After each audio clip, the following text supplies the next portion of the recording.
Hey, this is Dan, and I thought I'd do a quick video on the Boonedox Groovy landing gear. Here it is.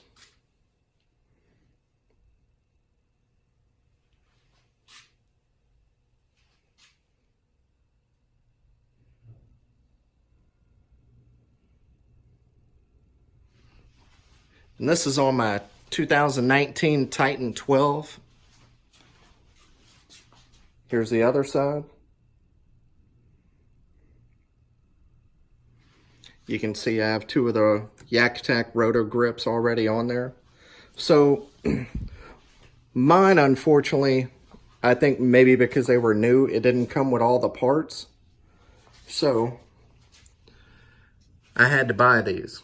These are Watercraft Mighty Bolts.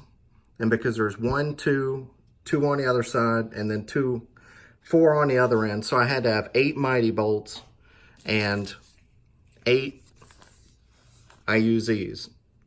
The stainless, I got them from Home Depot, 1/4 inch 20 lock nuts.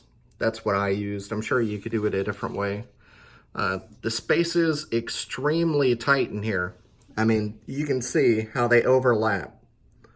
So with a small socket, you can do it. It is very tough to get in there, and that was a problem for me, but as you can see, it did work.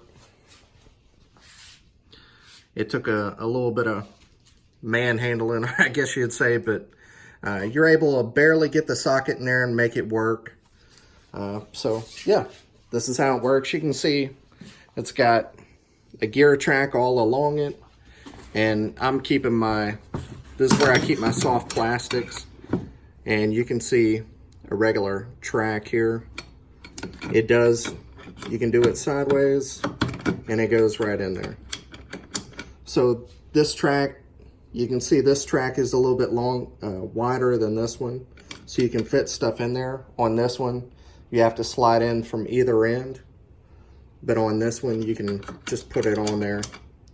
If you loosen it up enough, you can get it on and off, but it sticks on there, so it's good. And the new tires, they are a solid tire. I think do a close-up of it here.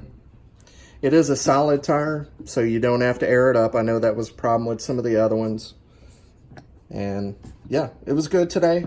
I guess it obviously does float, and maybe that would be a question.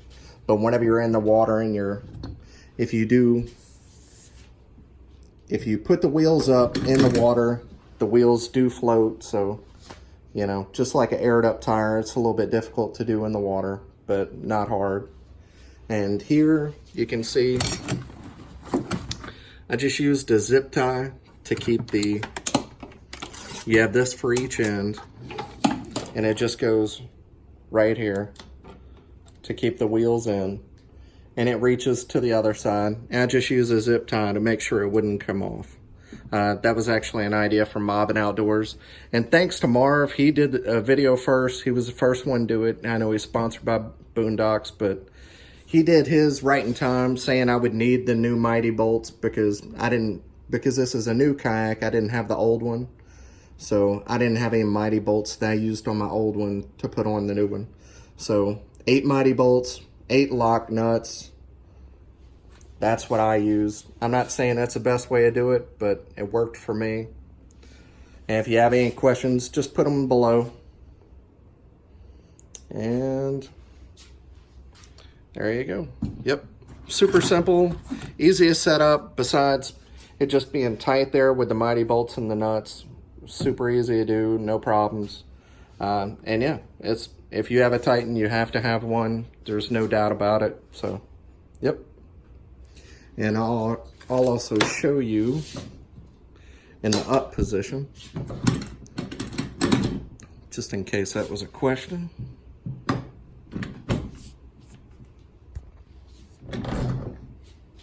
So there it is in the up position.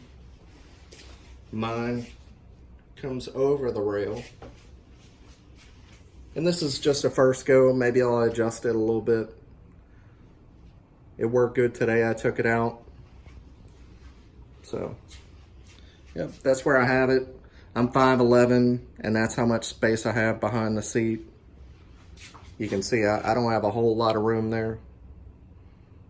I'm a 32 inseam, so I don't have super long legs. They're just, you know, the normal distance anybody else would have.